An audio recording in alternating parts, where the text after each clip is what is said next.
about real estate companies to avoid dealing with, especially when you are new to home ownership and you are a newbie. These are tips to help you spot the problem so that you can avoid such. Number one is be very careful of companies that insist on you taking possession of lands or properties that they've allocated to you, when the company itself selling to you hasn't done anything at all. What the company is supposed to do, they want to shift the responsibility to the end user or to the customer that bought from them. And without them taking possession, what that simply means is they don't have full authority over the land that they are selling to you. So what this does is that when you go ahead to take possession, you end up having issues with the Omoniles. Who are the Omoniles? The indigenous people, the families that sold to these companies that end up selling to customers. Leadership is by example. If they want you to take possession, they should also do same. Secondly, delay allocation.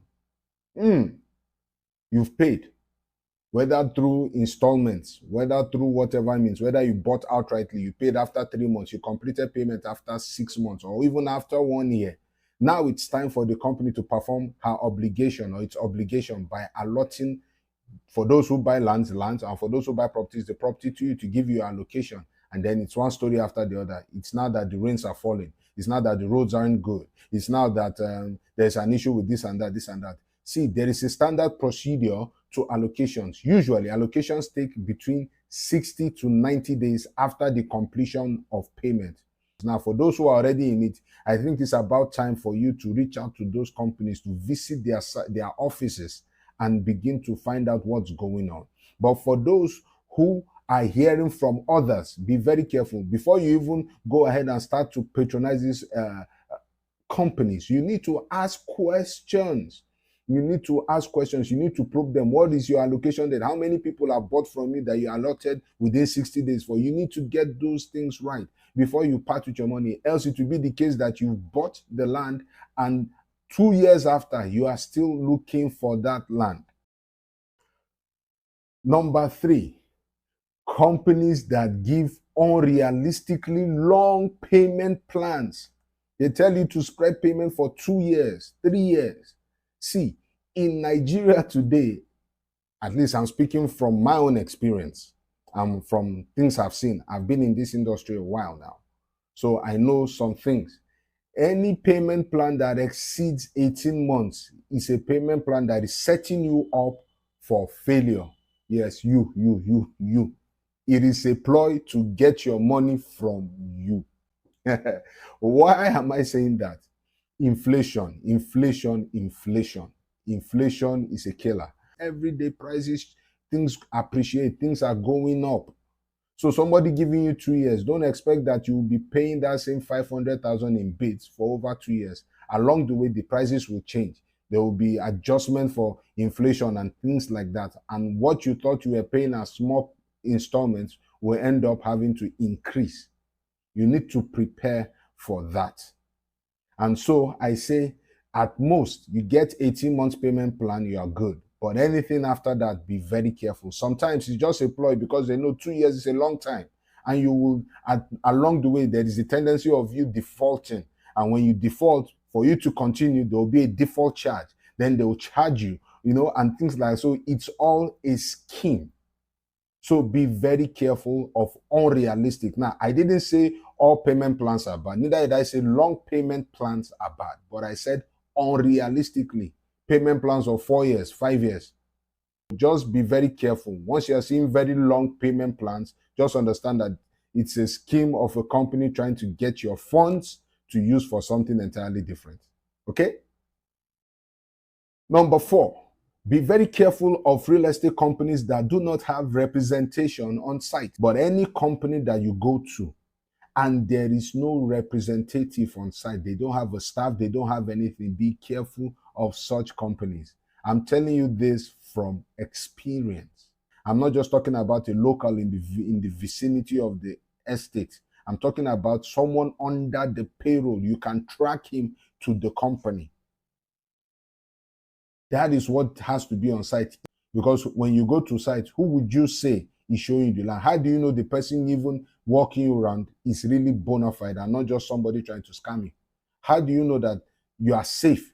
How do you know that it's just like having an ambassador? How do you know that the person you are going to meet there is who they say they are, or she is who she says she is?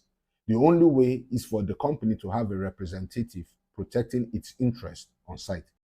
Let me give you this one for free. Be very, very careful of companies that don't have a good reputation within the community where the estate or their sites are. There are many, many real estate companies today, development companies today, but not all of them have a good reputation in the vicinity or the communities they belong to.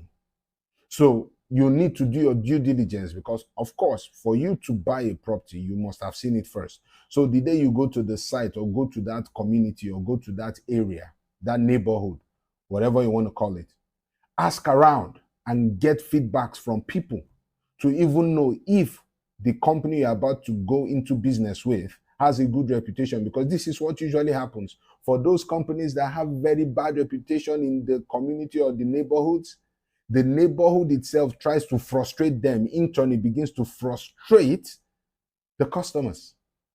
And remember, this video is to help you reduce frustration to the barest minimum. We don't want frustrations.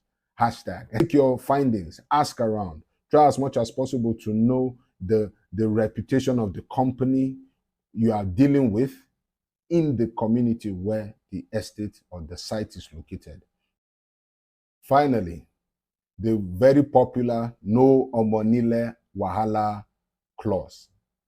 Whenever you see that, the first thing you need to do is Google that company and Google their experiences with omoniles. Who are omoniles? Once again, they are the indigenous people that sell to the company. So Google the relationship of the company you're buying from and their issues with omonile. Go to Nairaland, go on social media and find out. You'll be shocked that some companies that tell you no omonile wahalas, the reverse is the case. And be careful of companies that only use no omonile wahala as a selling point. Usually, they're just out there to get you to subscribe. Most times, it's just to get you to subscribe because they know everybody is trying to dodge that headache. And so they just put it there as a bait or a hook to just get you in. It doesn't necessarily mean that you will not experience the omonile wahalas after you've bought and after you started to take possession of that which you've bought from them. There may be other points. For some of us who are watching this video, even if you have more points than mine or even want to expatiate, you can go ahead and put them in the comment section. But at least I believe with these few points of mine, I have been able to give you some pointers and some things to look out for and some things to try to spot before you go ahead with certain real estate companies. And for those of us who are in one or more of these issues with companies, I just sincerely hope that you will find a way to get out of whatever it is. So thank you so much for watching. Goodbye for now.